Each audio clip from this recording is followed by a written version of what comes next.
Hi, I'm Billy Keels, the host of the Going Long podcast. Every week, I'm going to be here interviewing the absolute best in the business as it relates to real asset investing, as well as real Main Street investors. We're going to be having conversations where you can listen in, and that's going to help you to continue on your path to education so that you feel much more comfortable as well as confident in investing long distance. So make sure that you go ahead and subscribe to the channel. Make sure that you're liking it as well, because that way you can get every single episode as soon as it comes out. And by the way, don't forget to leave today's episode a 5-star review. Let's go ahead and listen to today's conversation. Welcome to the Going Long podcast, where we're back once again to continue to help to educate you so that you feel much more comfortable as well as confident investing beyond your backyard. I'm your host, Billy Keels. And if you've ever wanted to know how to create your personalized winning formula in life from someone that's combined speech pathology, sales, networking, and philanthropy, built on a long-distance investing thesis, then guess what? Today's the conversation that you're going to want to listen to until the very last word, because today's guest not only has her master's degree from Adelphi University, she's a mother of 8, she's a licensed salesperson, she raised over $30 million in 8 months, and she successfully closed on $300 million in commercial real estate transactions. And you know what? I'm sure that some of these numbers are probably even outdated, so she's going to have to update us on some of these things. She's also a philanthropist as well as an entrepreneur. And by the way, did I mention she's a mother of 8? It gives me great pleasure to welcome to today's conversation, Esther Reizes. Esther, welcome to today's conversation. Thank you. I love that intro. That was phenomenal. Thank you. Well, no, you did all. I was gonna say you did all this stuff. You're phenomenal. So I cannot wait to have the entire Going Long family find out more about you, understand the way that you're doing things, and the way that you're adding value to so many other people. And it's just phenomenal. When I met you and when I found out more about your story, I was like, oh my gosh, Esther, you got to be here. You got to come tell your story here. So I'm really looking forward to today's conversation. So, Esther, yeah, cool. Esther, as you know, I like to ask everybody the same 5 questions, 2 in the beginning, 3 at the end, and then you and I will talk about your life in the middle. But the one thing I would love for you to tell with the Going Long family or share with the Going Long family is, where do you live in the United States? I live in Pomona, New York. It's in Rockland County in the suburbs. It's beautiful. Okay. All right. Fantastic. And what is the most positive thing that's happened to you in the last 24 hours? I went to visit my friends in Brooklyn. So that was really exciting. I got to see my parents and my brother, and got to see some good old friends. You know what? Don't you love when you just have those moments where it's literally just being able to share and spend quality moments with family and friends? Like, I think we forget about that so much, and just the fact that you can recognize that and highlight that and share that with us means a lot. So thank you for that. Important to make time for that too in life. Yeah, we do. Yes, we definitely do. So listen, Esther, I mentioned a couple of things about your life at a very high level in probably 15, 20 seconds. Your story is a lot more than what I talked about. And so one of the things I would love for you to do is share your story, your backstory with the Going Long family. And then if you could also highlight maybe some of the different decisions that you made or some of the really important inflection points that have helped you to get to this point in your journey. And then from there, you and I will take it forward, and we'll help everybody see what the future looks like for you. All right. Sounds cool. So professionally, right, as a speech, I began my career as a speech language pathologist. I pursued my degree straight out of high school, went to college right away, obtained my bachelor's and then my master's from Adelphi University. Then went back to obtain my bilingual extension, another 6 months. So a total of 6 long years in school. No regrets there. Then I was working as a speech language pathologist for many years, until about 3.5 years ago, when I decided to make that big shift, and I am not looking back. Wow. So that's really, really phenomenal. So you had this kind of well, you knew early on what you wanted to be able to do as a speech language pathologist. And I think that's one of those things that you knew you had this amazing amount of clarity, and you went 6 years, right? You invested 6 years of your time in your life to something that you were passionate about. And then, as you mentioned, like 3.5 years ago, you had this switch. And so you're never looking back. And so I think some people are probably thinking to themselves, well, hang on a second, she just did all this like 6.5 years of work and she was doing all this stuff and now she's just pivoting. So Help us understand, maybe unpack it a little bit. Like, what were some of the things that happened that made you think, wow, I've just invested all this time in my life, and now I found something else that I really want to invest more time and energy? Help us. What did that pivot? What was the cause or the genesis of that pivot? There were many reasons that I decided to do that shift. Number one, I lived in Brooklyn at the time, and then I moved to Rockland County. The system of working as a speech language pathologist was much easier over than where I am right now. So once I moved here, it was quite difficult. Another thing is I was working with a lot of children. And then as I had children, it became very difficult to work with children and home to children. I needed that change, to see adults, to work with adults, to talk to adults, and that more professional environment. I felt like just working with kids all day was draining for me. Kudos to whoever can do that all day, but I couldn't do it anymore. I wanted to save my energy from kids. So that was a major shift in my career. And then, there was a point in my life that was very difficult for me. I had my sixth child was born with some medical issues, and I just became a little depressed. And then we moved at the same time. Life was difficult. And I was looking for something that would bring me fulfillment and excitement to wake up every day and work. And I love meeting people. I love connecting with people and networking. So I figured what better job to go into than into real estate. I don't have to go back to school all those years to obtain another degree, although I wanted to pursue law, really wanted to do that. But I figured, let me try real estate. Let's see how it goes. And here I am. Talk about putting in 6 years of my life into a career. My son that I mentioned that was born with some medical issues was actually born with whatever I learned. So everything that I learned, I practiced on him, whether it was speaking, eating, and breathing. My son had a tracheostomy. He still has a G-tube. So, everything happens for a reason. God has a reason for everything. And that just comes to show that we never know, what we're doing is going to prepare us for what in life. So definitely no regrets going for my degree because it came back to help me many times over. And so the fact that you are fortunate to recognize that, right? You invested 6.5 years of your time, and your 6-year-old was the one that you were able to then take all those things that you learned and be able to pour that into your child. And so, you never know why certain things happen in life. And when you have that type of an opportunity, I can just imagine the amount of value and serenity and things that you were able to bring at a time, which I'm sure was very, very challenging. At the same time, when you listen to you talk about working with children as a speech pathologist, and I have a couple of friends from college that were speech pathologists, and I know that there's a lot of there is a lot of thought that goes into that career, and a lot of love and a lot of energy. And so to recognize also too that you needed and you wanted that stimuli from other adults, because even at home you had your own children, right? 8 children, and so then working with children all day long. It must have been a challenging thing for you, or at least emotionally, to say, you know what, wow, I really do like this, but I just want to be able to spend more time and energy with my own children and being able to spend other things. But I think a lot of people don't probably give a lot of thought to. But I appreciate your vulnerability there, and I didn't know if there's anything else maybe that you wanted to add, Esther. That's pretty much it's. It's a wonderful career. I still obtained my master's degree. I'm still continuing my education. I love the job. It was amazing to see the progress that I had with the children I was working with. So I'm not giving it up. I still am a speech pathologist, but at the moment, I'm just following. Yeah. All right. Well, and this is awesome. So we're going to pivot a little bit because I mentioned earlier. So let's take some of the numbers and things like that I talked about in the beginning. I know you're a very, very productive individual, and so these numbers are probably already like passe and stuff like that, which is okay.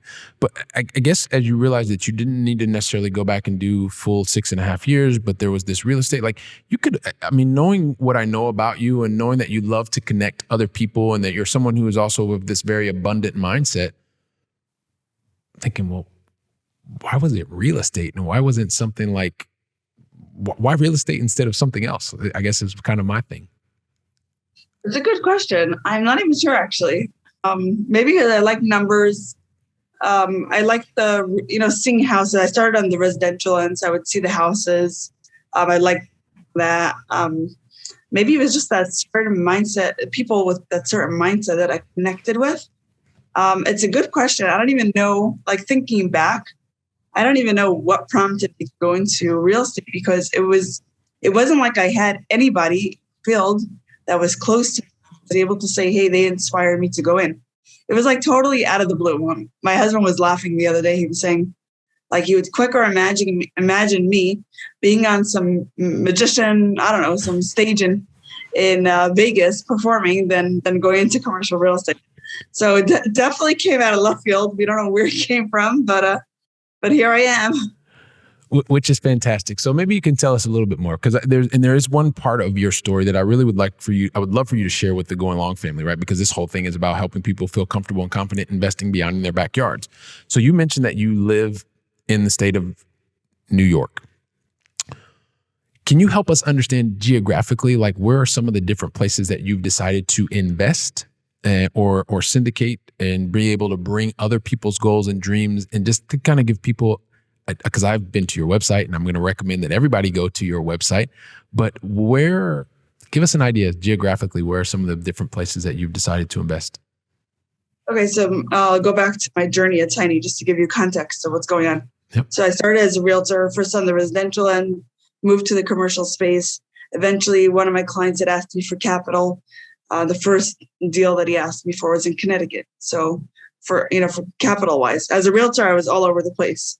Just because, I don't know, I think I developed like ADD in my old age. So like I'm all over the place. Then capital wise, this guy had asked me to find capital for his property in Connecticut. Started with that. It doesn't really matter where you are and what you're investing in, because it's all a matter of making connections. Yes, once in a while I need to down, once in a while I need to drive somewhere. But at the end of the day, it's just, and I don't look at that as limitations. It's just, it's just making connections. It doesn't matter where. That's how I see it. And why limit myself to one location? Why not everywhere? So it's just a matter of making connections. And then as on the investment end, my initial goal was to originally invest in multifamily deals as an LP. I had this whole, plan. I was going to document the journey and invest in multifamily. But then we partnered with someone that had acquired a lot of real estate, and opportunities came to us. So it wasn't really like we went out looking for them. They came to us. And so we started investing in those. Initially, we started investing in like our area, like New York, New Jersey, Pennsylvania. But now we're looking in Cleveland, Dallas. So we're open to opportunities anywhere. Opportunities exist all over.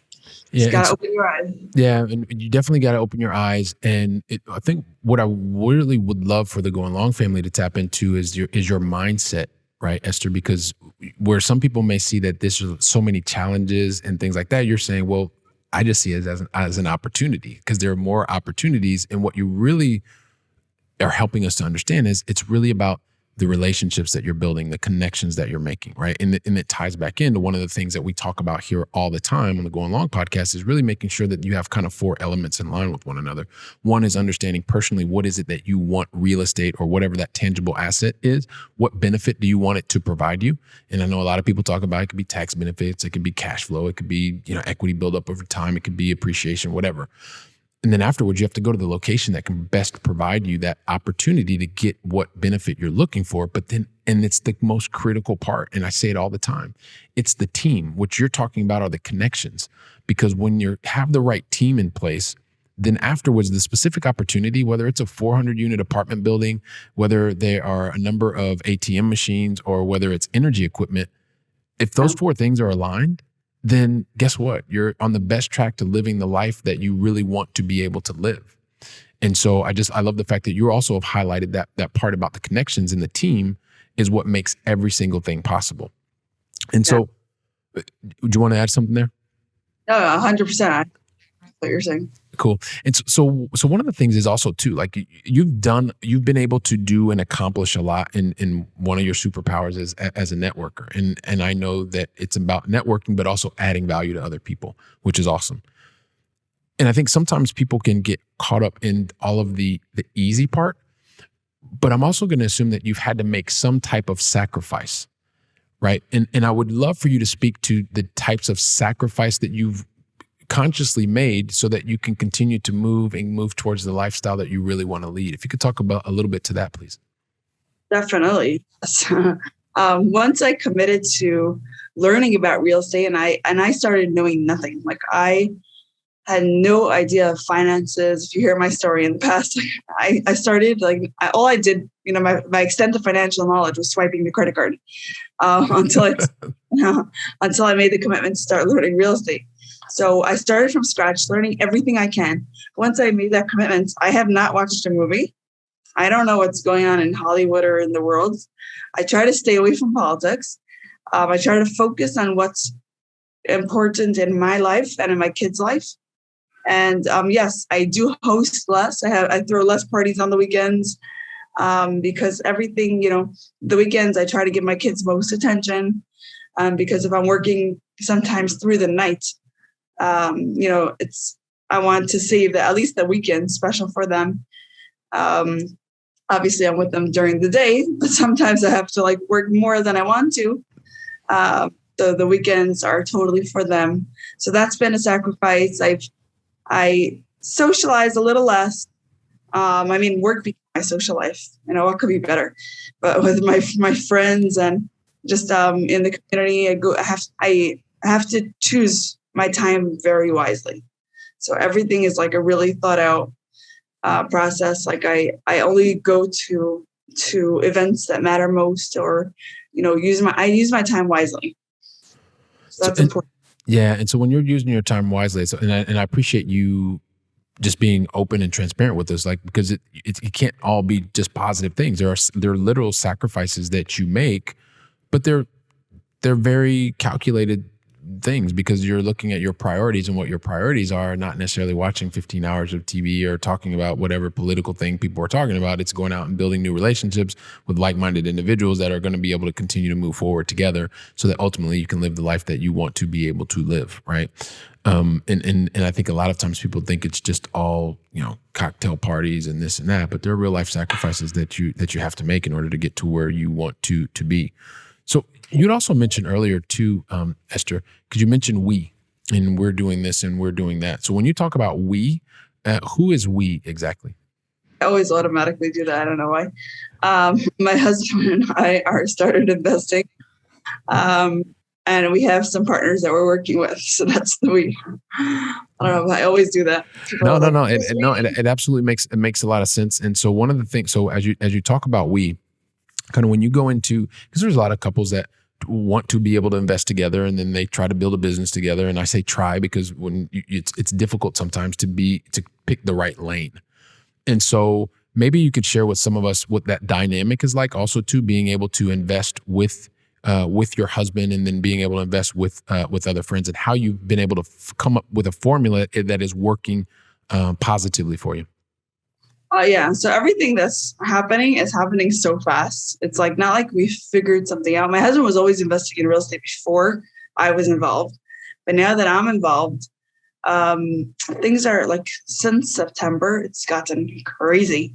So things are happening so fast. It's not like a formula that we figured out, but he's taking care of most of the investments. I'm just sourcing the deals if it's not coming from the other partners.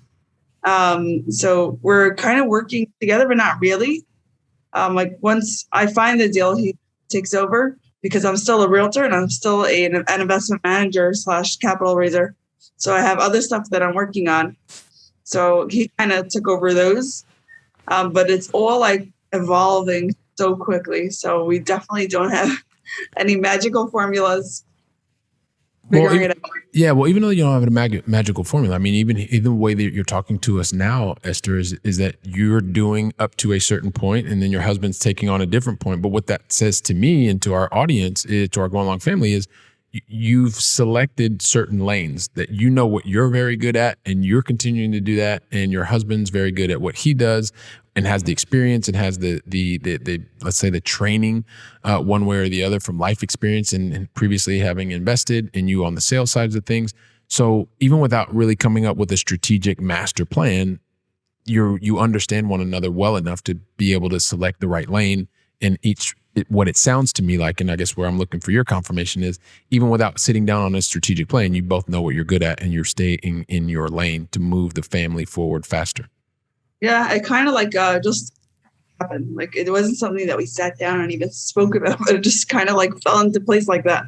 I guess I'm good at that. I like to be, out there and finding deals and sourcing deals, and more like the hustling, and he's behind the scenes.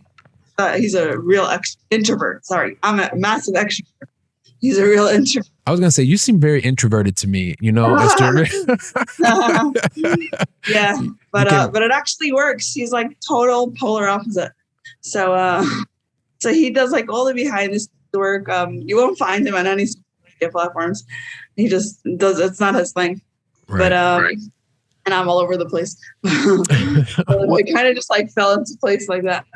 Yeah. And one of the things that I think, and this is a story that I know that you've told before, and one of the things that, when you and I both shared as guest speakers in one of the conferences, the Mid-Atlantic Multifamily Investing Conference. And I remember you telling the story of having literally raised like $30 million in 8 months. Right. And so this is a story that you've shared with other people. So it's not anything that I'm the first one to tell.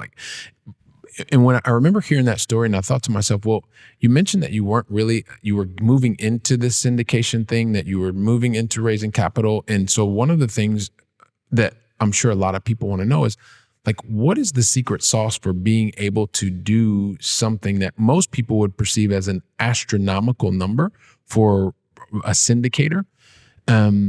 And just curious if you could, what you can share with us that helps you to continue to foster enough trust with other people to do and accomplish something like that. Yeah, sure. So I've raised so far from JVs and GPs.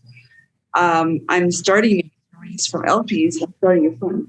But when people say it's very hard to raise capital, they're talking about from LPs. Yes, it is very hard to raise capital from LPs. What I've done was the easy part. When people reached out to me to help them with capital, I already had the network of people that I needed to approach, because I'm a realtor, and I was networking all day and meeting these people. So when I needed that capital, the first deal, I found the capital within 2 phone calls. It was fairly easy because I had those people right there that I was dealing with on a daily basis as a realtor. I knew that they wanted to invest. I know which, what their criteria is. So some of them I had to go back and see, would they be willing to go in with somebody else? Many people want to, buy, manage, etc., the property themselves. So this was just something that I had tapped into my network that I had already created from being a realtor. So that's how it was fairly easy. However you want to call it, if it's raising capital or matchmaking, or, you know what I mean? It's just however you want to. So what I love, what I want the Going Long family to do is, and I appreciate your humility, by the way, but at the end of the day, you still have to build the relationship with people. You still have to have their trust, and it has to be vice versa. And that's one of the things that's really not something that is something that you can do quickly or easily. And what I want everyone to appreciate about what it is that you've done, right, is you've been able to, as you mentioned, you get to know your clients. You get to know what it is that they want. You get to know who the people are that would even be potentially open to partnering with someone. And that's really understanding and having this client intimacy, meaning that you really literally have understood well enough what it is that they want to be able to achieve, how they want to achieve it. So then it makes it easier. I don't mean easy. It makes it easier for you to be able to connect people, once again, going back to your superpower, so that people can move forward and get towards the type of lifestyle that they really want to be living. Exactly. Which I think is fantastic. So, like I said, I appreciate your humility, but here it's about also helping people to understand that this isn't just something that happened haphazardly. This is something that you continue to invest your time and invest your energy into. So it's definitely. advice to others is go out there, make connections, and be yourself. Be yourself. Don't try to be someone else. And people will appreciate you and connect with you for being yourself. So I think that is a winning formula. Yeah, okay, and I appreciate that. And so what would you say to like other people? Because I know that people are listening to your story, Esther, and they're thinking, "Wow, man, I'm really inspired by what she's saying." And like the thing is I would like to be able to do that, but I've got 4 kids, and I've got a job, and I've got this, and I've got that, and I just feel like I'm kind of lost. So I would love to hear what Esther could at least share at a high level, kind of that would help me maybe take 1 or 2 baby steps forward so that I don't feel like everything is just impossible. Yeah. What would you say to that person? Because you must hear this all the time. I have a lot to say over there. I have a lot to say there. Well, first of all, if I have 8 kids and I help my husband with his businesses, and I'm a realtor, investor, and investment manager, and I also write for magazines amongst the other things, and you can do something. That's one. Try it out. Nothing's impossible. It's all possible. It's all a matter of how you delegate your time and how you delegate your needs and your, I have help at home, so I couldn't do without help. So that's important. If you want to pursue this path, you need to be able to get external help. You can't do it all yourself. We're all still human. Can't do it all. So I have help at home. I have help with the kids. I try to minimize, let's say, going shopping. I do everything online. So there's certain things that you need to do in order to be able to have the time to pursue this dream of yours. And I'm sure and I'll just play devil's advocate here, because this is probably the person that's listening going, well, of course you can do it, Esther, because you have help at home. Like if I would have help at home, I'd be able to do it too.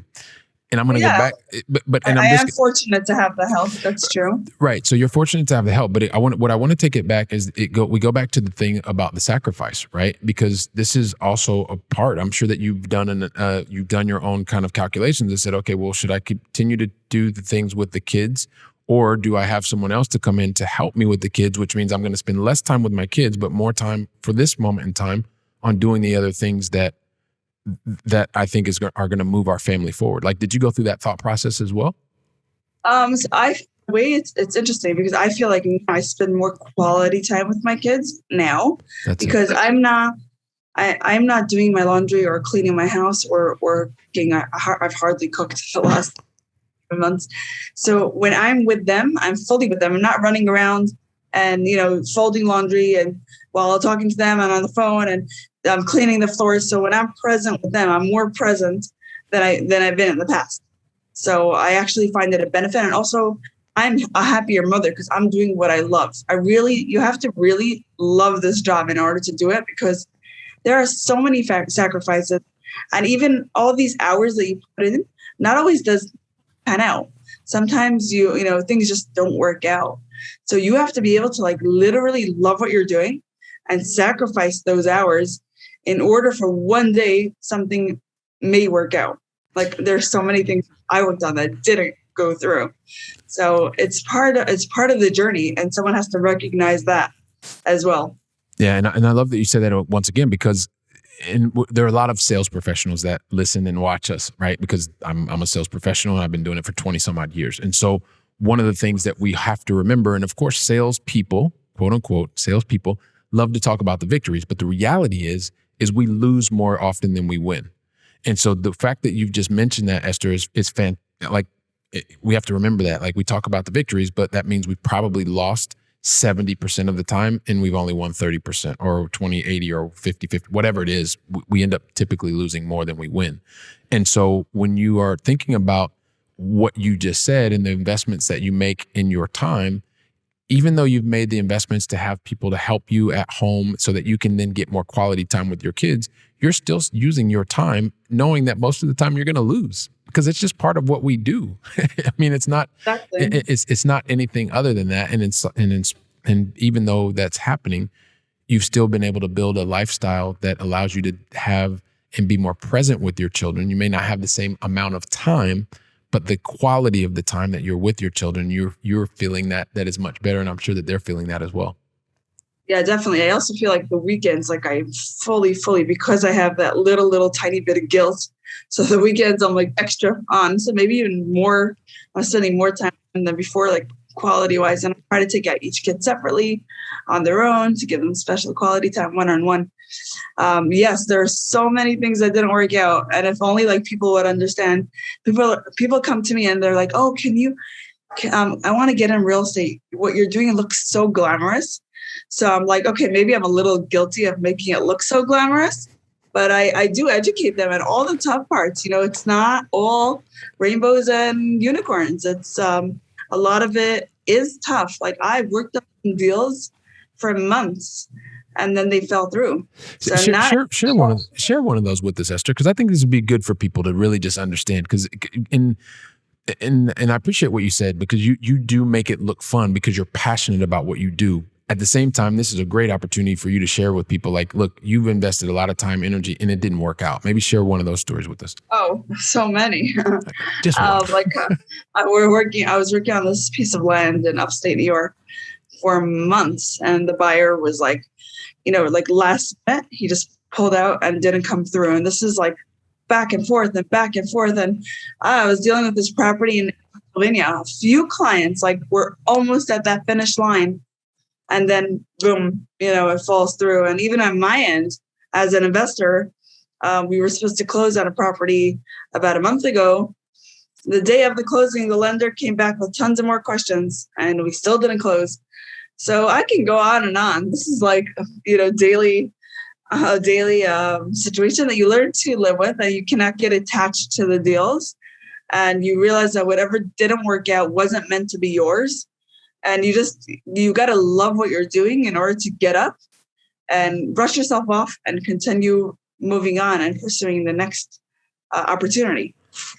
Which is phenomenal, because this is one of the things when you know that you're dealing with a professional that has enough happening in the pipeline that you have that possibility to be able to move on to the next thing. Because sometimes what will happen, and I'm sure you've seen other people talk about this, is they have to kind of stick on that one deal. And when that goes away, if it goes away, then life crumbles. Well, if you're doing all of the work and you're consistently building relationships, connecting with people, and you're filling the top of the funnel, then you're always going to have other opportunities and ways to add value to other people. Yeah. There's so many real estate opportunities out there, whether you're on the sales end or whether you're on the investment end, even even on the debt ends or on the equity end. There's so much out there that it's opportunities are endless. Yes. Yeah. So Esther, what would you say? So having these endless opportunities and really being out there, and it plays to a lot of your superpowers, which is being able to go out and connect with other people. Like what have you found during this kind of unique moment in time where lots of people have been kind of stuck in the house and not able actually to get out and meet with people face to face? Like I love meeting with people face to face, but COVID has kind of made things different.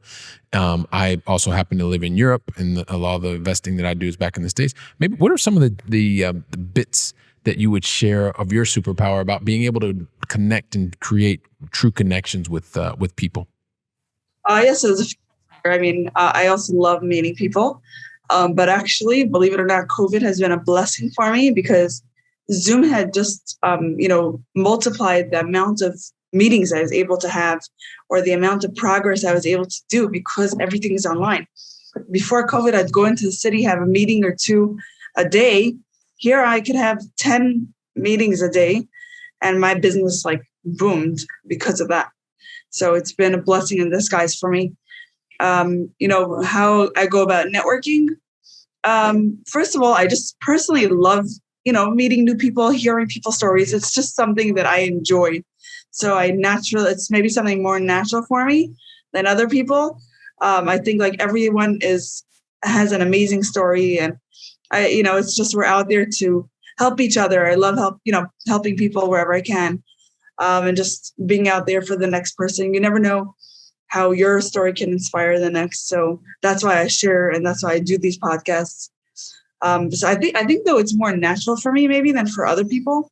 So I don't, it's not something that I can say I do this and this and this. I'm just me. I like to, share. Maybe sometimes I share too much, but it's who I am, and I'm just me.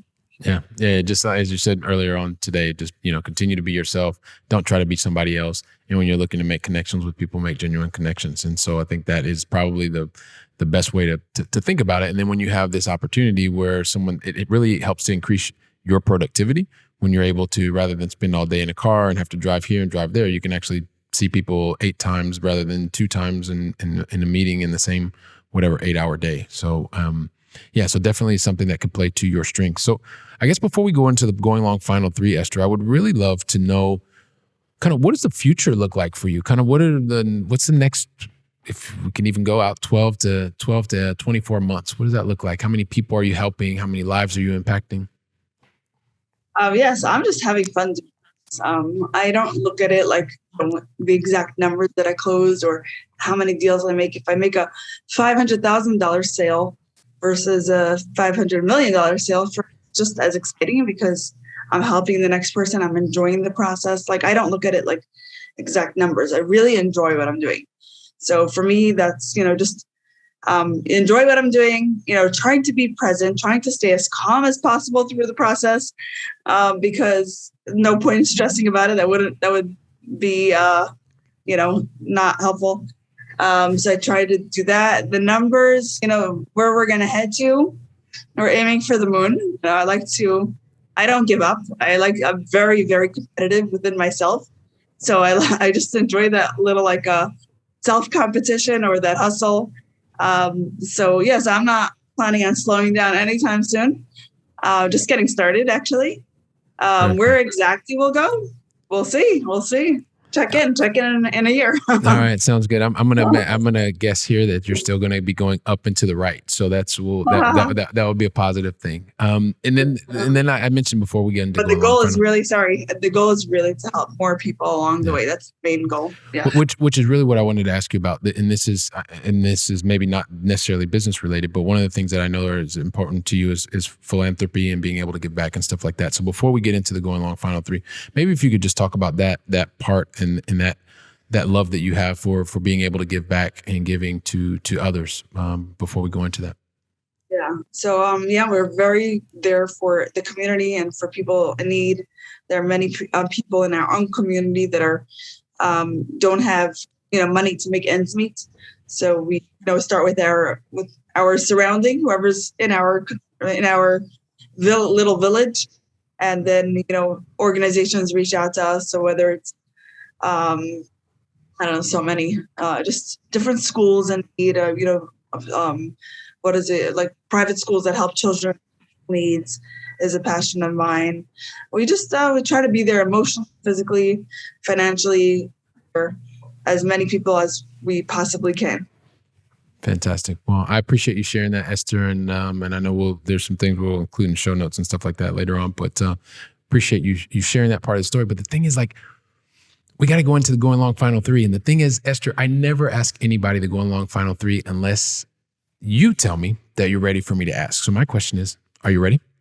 Yes, go for it. You were born ready. I knew you were going to say that. So here we go. So listen, the very first of the going long final 3, or question number 3, is we started with you over in New York. And I'd like to bring it back to this side of the pond now, because I live here in Barcelona, Spain. And so I'd love to know, what is your favorite European city, either that you visited or is still on your bucket list to visit? I've been to Venice. It's really nice. I've been to Paris. I want to visit Barcelona, Greece. Very cool. Well, yeah. I will take Barcelona if that's what you want to give as your city. Or, I'll take Barcelona.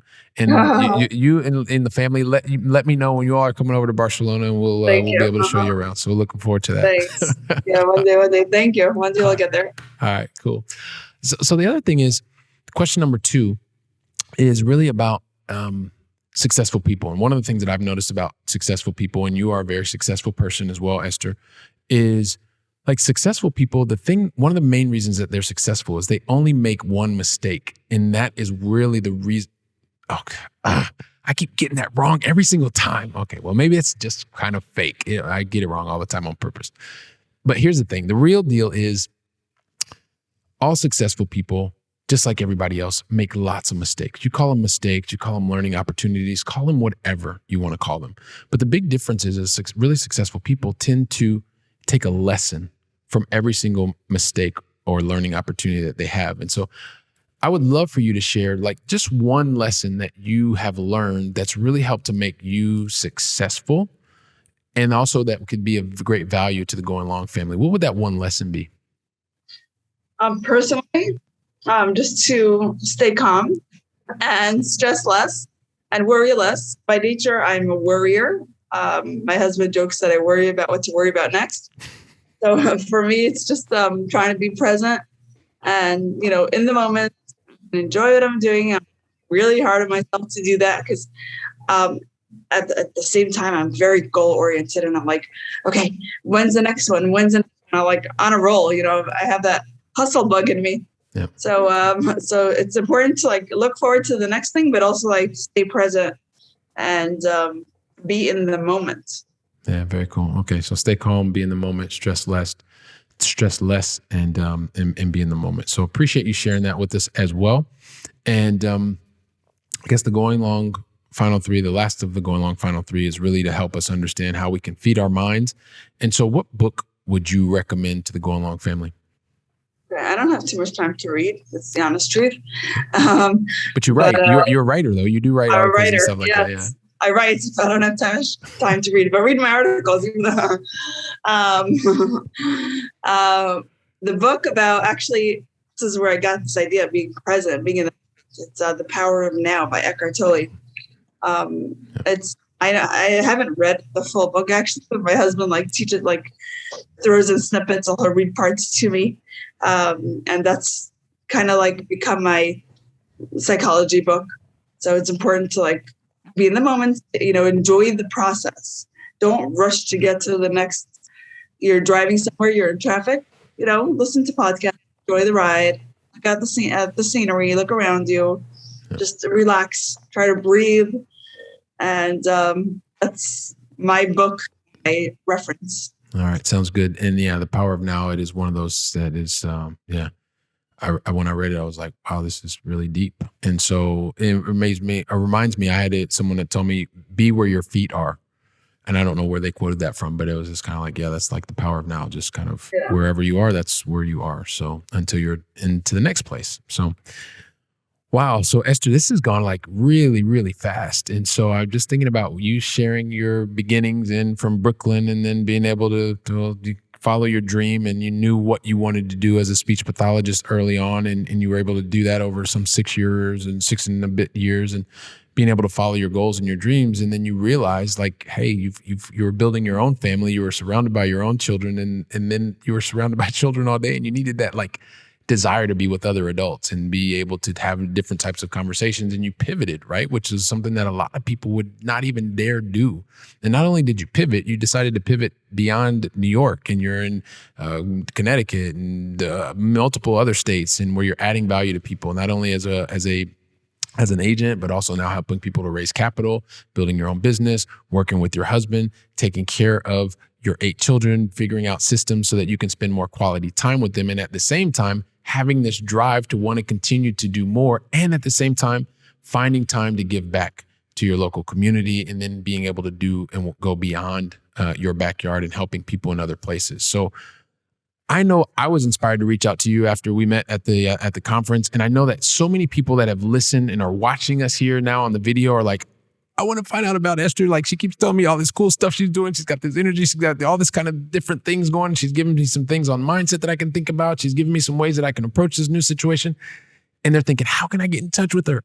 And so Esther, help us understand, what is the best way for the Going Long family to get in touch with you, find out more about you and what it is that you're doing? I love how you summarized that. That was pretty cool. I'm on LinkedIn as Esther Reizes Lowenbein. You can find me on Instagram and Facebook, where I overshare my personal life, my professional life, my journey. I'm all out there, so you can see all about me. A little too much. Then I am on, I respond to WhatsApp. So message me on any of those platforms, and I'll be happy to share my email, my phone number, and I'm happy to connect. All right. Fantastic. And help the next person. All right. Well, we appreciate that, Esther, and we'll include all of your contact information in the show notes as well so that people can get in touch with you. The one thing I would ask, because I know, Esther, that you're super active on LinkedIn especially, and for the Going Long family, when you reach out to Esther, please do her and me and us and yourself a favor. When you reach out, just send her a little quick note to let her know that you were actually listening or watching her here on the Going Long podcast. It's really going to increase your chances of making a real, true connection with her. So please take a second to do that. Yeah, there's so many people that connect without I don't receive those requests. So thank you for saying that. Yeah, exactly. So give yourself a better opportunity to connect with Esther. So Esther, it's been, I'm really, really excited that we got a chance to connect here. I really appreciate you investing your time with me and the entire Going Long family. So thank you very much. My pleasure. This was fabulous and so great meeting you. All right. Fantastic. Appreciate it. If you give me just 2 seconds, I just want to say a couple things to the Going Long family really quickly. So Going Long family, listen, Esther left so much knowledge. It was awesome hearing all the different ways that she's approaching life, positive output, really has the right mindset and is looking to ways to serve more people. And so you have an opportunity today to serve like at least 2 or 3 other friends. Take today's episode, share it with 2 or 3 other people because you know that there's someone that needs to hear Esther's message and needs to be able to make contact with her, connect with her mindset, and be able to be in touch. So do that. And you're also bringing more like-minded people to the Going Long family so we can grow with other like-minded individuals. So also take a second, leave us an honest written review. Like, what did you think about today's conversation? What would you like to hear about in the future? And it's also something that I take very seriously because I go through every single one of the reviews and we're doing things to continue to make this podcast even better and be able to attract really amazing guests like Esther for the future. So just take a couple seconds with an honest review. And then lastly, look, I'm really looking forward to welcoming you back on the very next conversation so you can see you on the video or you can listen to us while you're on the podcast or you're on your treadmill or whatever the case may be. So until then, go out and make it a great day. And thank you very, very much. Wow. Don't you love hearing from top-notch experts in the field? You know, when I was getting started, I really wish that I would have had access to such experts. And even more, I wish they would have given me like a really simple list of things to follow so that I could have gotten to my goals much faster and been much happier even sooner. So that's why I've created for you the 7 things that you should avoid in order to be successful in long distance investing. And you can pick that up really easily by going to billykeels.com/7 things to avoid. And also, if you liked today's episode, don't forget to leave a 5-star review. I'm looking forward to seeing you on our very next episode, so go out and make it a great day.